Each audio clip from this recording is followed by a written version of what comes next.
Number 14 number অঙ্কের প্রশ্নটা হচ্ছে, দেখাও যে cos 60 degree into cos 30 degree plus sin 60 degree into sin 30 degree equal cos 30 degree. প্রথমে কি করব, লিখব দেওয়া আছে, মানে কি কি মান রাখবে সেগুলো আগে আমি আলাদাভাবে লিখে মানগুলো বের করে নিব।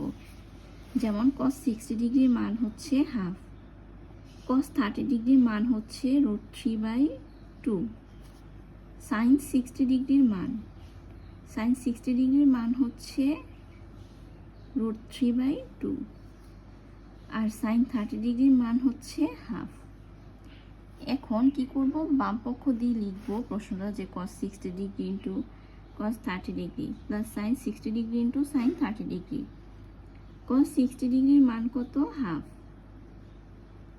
cos 30 ডিগ্রির মান √3/2 প্লাস sin 60 ডিগ্রির মান √3/2 ইন্টু sin 30 ডিগ্রির মান হচ্ছে হাফ।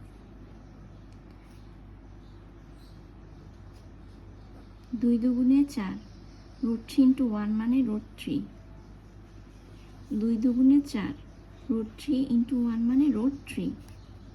এখন √3/4 প্লাস √3/4 মানে দুইটা √3/4 যোগ করলে কত হবে, 2√3/4, কাটাকাটি করলে এখানে 2 থাকবে, অর্থাৎ √3/2। এবার মানে ডান পক্ষে কি আছে, ডান পক্ষে আছে হচ্ছে cos 30 ডিগ্রি, সেটা প্রমাণ করতে হবে, মানে এটা সমান cos 30 ডিগ্রি। এখন কি করব, আবার লিখব ডান পক্ষ,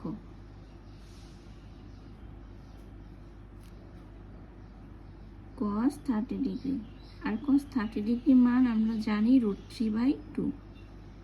তো সুতরাং বাম পক্ষ সমান ডান পক্ষ।